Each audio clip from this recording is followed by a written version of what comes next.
नमस्कार, आदाब। हाज़िर हूँ मैं भारत न्यूज़ पर स्टूडियो से और इस वक्त हम अपने स्टूडियो में बातचीत कर रहे हैं। हमारे साथ हैं हमारे मेहमान ग़ुलाम सरवर साहब। आपका बहुत बहुत स्वागत है सर भारत न्यूज़ के स्टूडियो में। जैसे कि आप जानते हैं कि इस वक्त जिस मौजू को लेकर हम यहाँ पर बैठे हैं वो मौजू है मुंबई हाई कोर्ट का जो इस वक्त आदेश आया है तबलीगी जमात को लेकर। पूरे एक मीडिया में और पूरे एक देश में एक हलचल मच गई है कि क्या वाकई जिस तरह से उस वक्त पूरे मीडिया में जिस तरह से दिखाया गया था तबलीगी जमात को एक गुनहगार के तौर पे कि क्या वाकई ऐसा था। अगर ऐसा नहीं था तो क्या वो लोग जो ज़िम्मेदार हैं इन सब चीज़ों के, एक पूरी छवि जो जिस तरह से उस टाइम रखी गई पूरे देश के सामने तबलीगी जमात की, तो क्या वो लोग माफ़ी मांगेंगे इस चीज़ के लिए? तो हम कुछ सवालात करेंगे हमारे मेहमान ग़ुलाम सरवर साहब से। बहुत बहुत स्वागत है सर आपका भारत न्यूज़ पर। शुक्रिया सर, शुक्रिया आपका। सर ये क्या कहना चाहेंगे आप इस बारे में कि मुंबई हाई कोर्ट की तरफ से जो आदेश आया है और उन्होंने पूरी तरह से ये ब्लेम दिया है कि ये एक प्रोपेगेंडा चलाया गया था तबलीगी जमात के लिए, तो उसके बारे में आप क्या कहना चाहेंगे?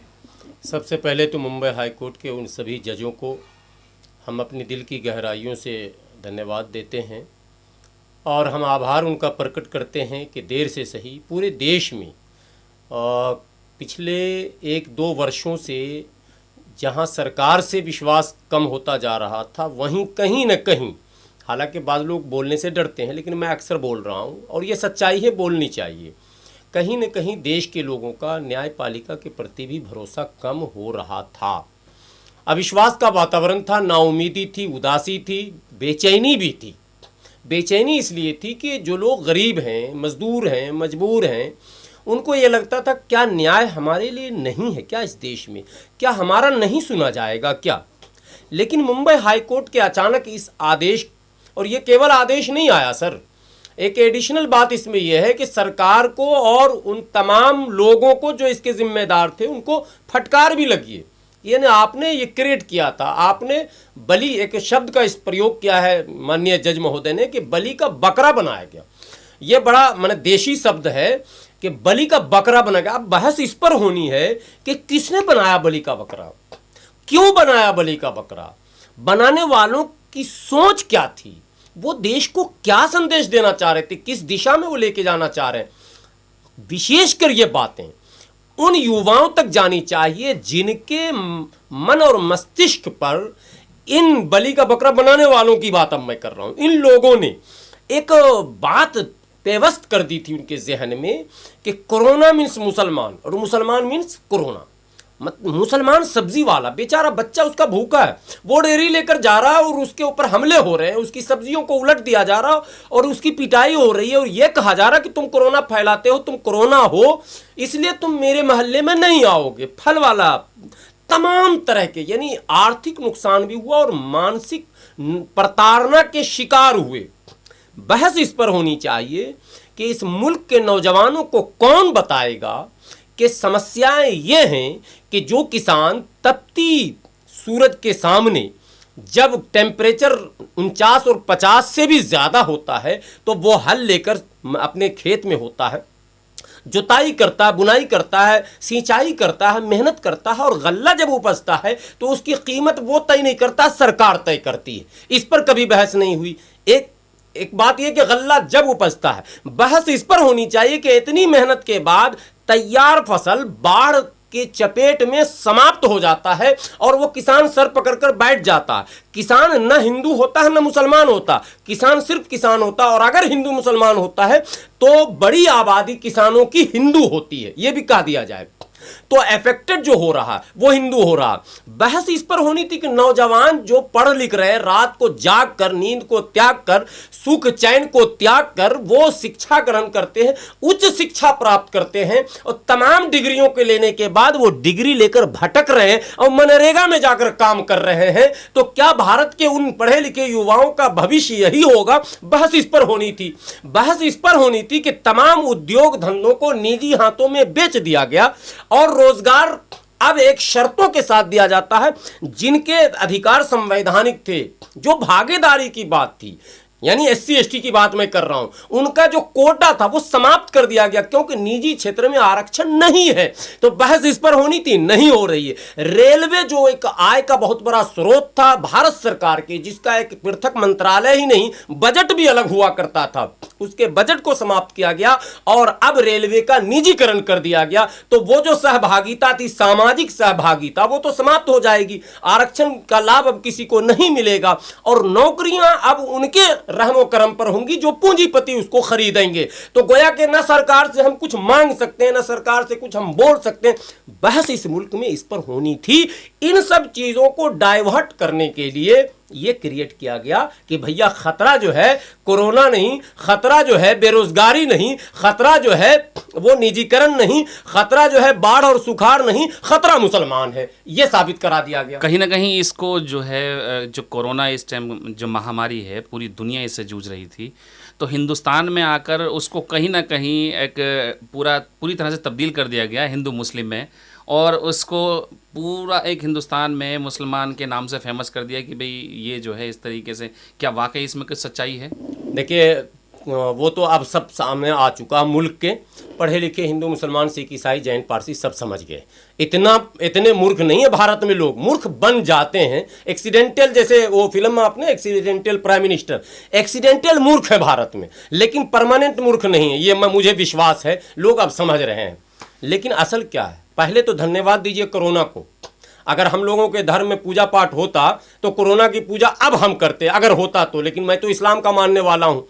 कोरोना आके भटक जरूर गया था, गलती से निजामुद्दीन जरूर चला गया था। बाद में उसे पता चला कि इतने सीधे सपाटे लोग, ये तो जमीन से नीचे आसमान से ऊपर की बात करते हैं, यहां गलत जगह पर क्यों आ गए।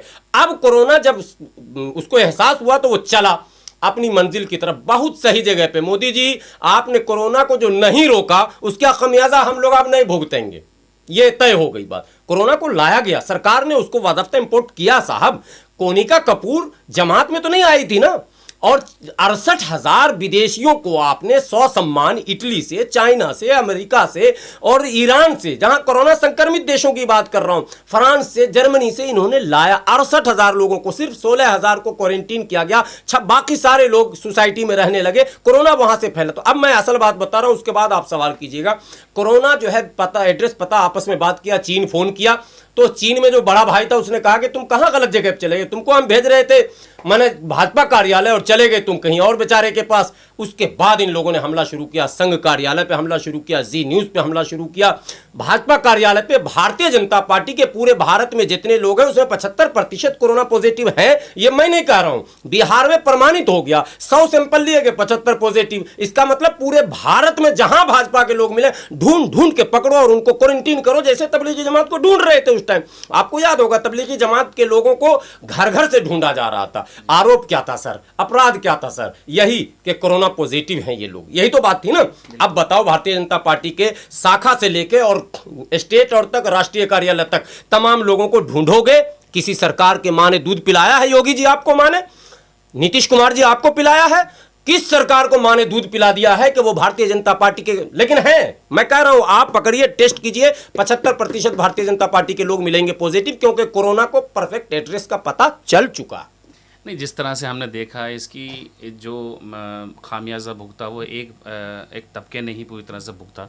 लेकिन इसका असल में ज़िम्मेदार हम अगर ठहराएं तो ज़िम्मेदार किसको ठहराएं? सरकार को या फिर उस मीडिया तबके को जिन्होंने पूर ज़ोर से, और उनको अंताक्षरी खेलने के लिए वक्त नहीं मिल रहा था, उन्होंने उस बीच में ऐसा एक प्रोपेगेंडा चलाया पूरी तरीके से, वो सब लोगों ने देखा, सब लोगों ने देखा।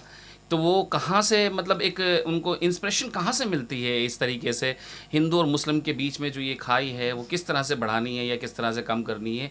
क्या उसको जिम्मेदार आप मानते हैं? देखिए, शासक वर्गों की जो सोच होती है, ये इतिहास का एक पन्ना है, उसका असर ही प्रजा पर और तमाम जो अंगीकृत संस्थाएं हैं उस पर पड़ना स्वाभाविक है।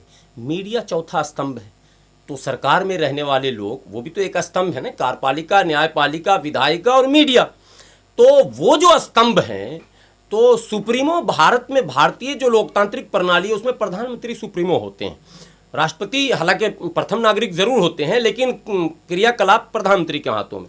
प्रधानमंत्री जी ने बहुत बड़ी चूक की उस समय, जब जनवरी में एकदम अलर्ट हो, हालांकि दिसंबर से मामला चल रहा था, जनवरी में रेड अलर्ट होने के बाद, कई देशों में कोरोना महामारी स्वीकार कर लेने के बाद, कांग्रेस अध्यक्ष उस वक्त रहे राहुल गांधी ने आरोप लगाया था, संसद चल रहा था, राहुल गांधी ने कहा कि आप जल्दी से सचेत होइए साहब, मगर इनको तो नमस्ते ट्रंप करना था, इनको कुछ माने इनके मन में कुछ और था। लेकिन मैं अब देश के लोगों से कहता हूँ, मुसलमान एक ईश्वर अल्लाह को मानता है, लेकिन हिंदू भी ईश्वर को मानता है, वो भी अल्लाह को मानता है, मतलब नाम अलग जरूर है, मालिक वो भी कहता है कि सबका एक है। अगर ईश्वर पर आस्था है तो ये आज भी मानिए, मेरा स्टिंग ऑपरेशन इसी पर हुआ था। उसने कहा कि आप इसको क्या मानते हैं, मैंने कहा ये कुदरती आफत है, प्राकृतिक आपदा है, और कुदरती आफत को कुदरत के तरीके पर चलकर ही रोका जा सकता है। आप लाख वैक्सीन, मैंने तब भी कहा था, आज फिर कह दूं दोबारा, मैंने उस दिन कहा था जो जी न्यूज में दिखाया गया, मैंने कहा वैक्सीन पूरी दुनिया नाक रगड़ कर मर जाएगी, इसका वैक्सीन नहीं मिलेगा। इसका तरीका यह है कि रब नाराज हो रहा, धरती पर जुल्म हो रहा, तुम बम बनाने में लगे हुए, इंसान को मिटाने के यंत्र पर पूरी पूंजी लग रही है, इंसान को सुख देने के यंत्र पर पूंजी नहीं लग रही है। इंसान भूख से मर रहा, भारत में भूख से मरने वालों की तादाद है। दुनिया का सबसे बड़ा बिजनेस मैंने सुना है यही है, जो वेपन्स बन रहे हैं पूरी दुनिया में सबसे बड़ा बिजनेस, सबसे बड़ा उद्योग है यह, हथियार का उद्योग। इसराइल इसी पे जिंदा है, अमेरिका इसी पे, वो सारी पॉलिसी उसकी होती है कि मेरा हथियार कैसे बिके। आज राफेल खरीद कर जश्न मन रहा है, और भात भात करते करते संतोषी मर गई, किसी को पता नहीं। दाना मांझी की बीवी मर गई, कांधे पे ढो रहा है अपने बीवी के जनाजे को, शमशान तक जाने की सुविधाएं नहीं है। कानपुर में हिंदू, मैं मुसलमान, मैं हिंदू भाइयों से कहता हूं, क्या हो गया तुम्हें, तुम्हारे दिमाग पर सिल किसने लगाया? हिंदू नौजवान, अपर कास्ट का नौजवान, सिन्हा कास्ट, कानपुर में अपने छोटे बच्चे को कांधे पे लेकर पूरे हॉस्पिटल में लेफ्ट राइट करता रहा, उसको इलाज नहीं मिली, वहीं बच्चे ने गोद में दम तोड़ दिया बाप के। जिस जवान बाप के कांधे पे गोद में कोई बच्चा 10 साल का मर जाए, क्या बीता होगा उस पर? उससे पूछो कि हिंदू ने मारा कि मुसलमान ने मारा, सिख ने मारा कि ईसाई ने मारा, वो कहेगा व्यवस्था ने मारा। तो परिवर्तन की बात व्यवस्था में थी। तुम कह रहे मुसलमान हट जाएगा तो समस्या हट जाएगी। जिन देशों में मुसलमान नहीं है वहां समस्याएं नहीं है क्या? जो सरकार समस्याओं से नहीं लड़ेगी, समस्याएं बढ़ेंगी। वहां भारत में समस्याओं से नहीं लड़ा जा रहा, यहां व्यक्ति और कम्युनिटी से लड़ा जा रहा। दरअसल हम जब सवाल करते हैं तो हमारे जहन में एक बार बार सवाल उठता है कि आखिर मुसलमानों से नफरत क्यों, मुसलमानों से नफरत क्यों? क्योंकि हिंदुस्तान की जो गंगा जमुना तहजीब कहते हैं कि भाई हिंदू मुस्लिम सिख ईसाई आपस में हैं, सब भाई भाई। तो आखिर ऐसी क्या वजह है कि एक ज़रा सा कहीं से पॉइंट मिलता है और एक पूरे तबके को पूरी कम्युनिटी को जो है एक कटघरे में खड़ा कर दिया जाता है, और लोग मान भी लेते हैं, आसानी से मान भी लेते हैं। तो आखिर ऐसी क्या वजहात हैं जिसको लेकर कहीं से भी, मैं ये नहीं कहता पर्टिकुलर कोई लोग जो है टारगेट बनाते हैं, क्यों ऐसा करा जाता है और होने के बाद लोग मान भी लेते हैं? ऐसा क्यों है? आप जैसे कि आप बता रहे हैं कि एक सब्जी वाला बच्चा जो है सब्जी लेके जा रहा है, उसकी रेडी पटरी को पलट दिया जाता है, तरबूज कोई बेच रहा है उसको मारा जाता है, टोपी उड़ा हुआ बच्चा उसको मारा जाता है। इस तरह से बहुत सारे इंसिडेंट्स मेरे सामने भी आए। तो ऐसा क्या हो जाता है लोगों को कि ज़रा सा कहीं से कोई शगुफा चलता है और पूरी एक कम्युनिटी को वो कटघरे में खड़ा कर लेते हैं? ऐसा क्या हो जाता है? देखिए, कुछ तो मजबूरियां रही होंगी, यूं ही कोई बेवफा नहीं होता। ये शेर भी किसी मुसलमान ने ही कहा। शेर व शायरी तो अक्सर कहते ही रहते हैं लोग। अभी तो एक बहुत बड़े शायर गुजर गए बेचारे, वो भी उम्दा शेर कहते थे। ये जो मुसलमानों से नफ़रत क्यों वाला जो आपका सवाल है, इसमें सिर्फ़ और सिर्फ नॉन मुस्लिम कसूरवार नहीं है। बिल्कुल दिल की गहराई से मैं कह रहा हूँ, आप भी सोचेंगे पानी पीकर, हमारे रहनुमाओं ने भी इस मुल्क के माहौल को बिगाड़ने में कोई कोर कसर नहीं छोड़ा। आप दीन बचाओ, देश बचाओ, मुसलमान बचाओ, कुरान बचाओ, ये रैलियां हो रही थी मुल्क में। इंसानियत बचाओ रैली नहीं हुई। आप देखिए जितनी नफरत मुसलमान से है, माइनॉरिटी इससे भी छोटा ईसाई है, क्या उससे भी उतना ही नफरत है? क्या इससे भी छोटा और पारसी है, क्या उससे भी उतना ही नफरत है? क्या कुछ ज़्यादा हमसे इसलिए है कि हम भी कुछ ज़्यादा जज्बाती हैं, कुछ ज़्यादा एग्रेसिव हैं, और हम भी अपनों की बात बहुत करते हैं, इंसानियत की बात नहीं करते हैं। हम पढ़ते अल्हम्दुलिल्लाह रब्बुल आलमीन है, लेकिन बाद में उसका तर्जुमा कर देते हैं रब्बुल मुस्लिमीन।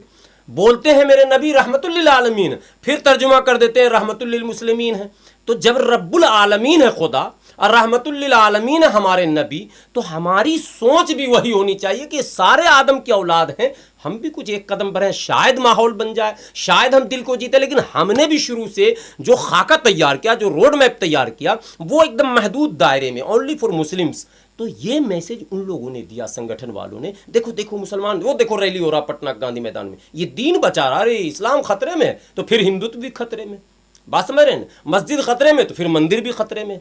तो ये खतरे खतरे की राजनीति बहुत इस मुल्क में हुई, जिसकी वजह से इस मुल्क में कुछ ज़्यादा मुसलमानों से नफरत का माहौल बना है। हम लोग चाहते हैं, इसलिए मैं बार बार अपने हिंदू नौजवानों को कहता हूँ, इश्यूज़ को समझिए, इश्यूज़ हैं क्या, समस्याएं क्या हैं, समाधान क्या है, आप क्यों दूसरे राह पर जा रहे हैं। हम भी नहीं जाना चाहते, हम अपने नौजवानों को भी कहते हैं समस्याओं पर आओ, धर्म कहीं खतरे में नहीं, धर्म मेरा है ही नहीं, धर्म ये रब का है, ये कुदरत का है, लौह महफूज में है भाई। हमारा कामिल यकीन है, मेरे बाप का थोड़ा ना इस्लाम है, इस्लाम तो खुदा और खुदा के रसूल का ये सच्चा पक्का, और मैंने कहा गया कि इस्लाम सबसे पसंदीदा मजहब है अल्लाह का। तो जो रब का पसंदीदा चीज़ है उसकी फिक्र हम करेंगे। अरे मुझे तो अपनी फिक्र, अपने समाज की फिक्र, अपने ख़ानदान की फिक्र करनी चाहिए, माशरे की फिक्र करनी चाहिए। लेकिन मैंने बदकिस्मती से, दुर्भाग्य से हमारी रहनुमाओं ने आम लोगों के बारे में कोई रोड मैप नहीं तैयार किया। कहीं ना कहीं उसका भी ये असर है, कहीं ना कहीं मतलब आपका कहना ये है कि ये कहीं ना कहीं एक्शन का रिएक्शन करने के लिए तो बहुत है, अब पूरी रात गुजर जाएगी, शायद इस मौजू पे हम बात नहीं पूरी कर पाएंगे,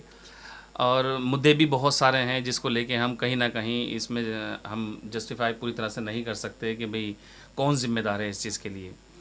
हम कोशिश तो ये करते हैं कि बेहतर हो, और हम दुआ भी करते हैं कि हिंदुस्तान का मुस्तकबिल बहुत बेहतर हो, और हमारे साथ जिस तरह से ये हम करना चाहते हैं, जो हिंदुस्तान के साथ हम इंसाफ करना चाहते हैं, हिंदुस्तान की आवाम के साथ इंसाफ करना चाहते हैं, ये आपकी जो बातें हैं उनसे ऐसा लगता है कि कहीं ना कहीं हम लोग आपस में एक थे, एक हैं और एक रहेंगे। तो आपका बहुत बहुत शुक्रिया अदा करना चाहता हूँ गुलाम सरवर साहब, आप हमारे आमंत्रण पर यहाँ पर हमारे स्टूडियो में आए, और हमारे साथ गुलाम सरवर साहब हमारे स्टूडियो में मौजूद थे जिनसे हमारी बातचीत चल रही थी। मैं मोहम्मद अली, भारत न्यूज़ स्टूडियो से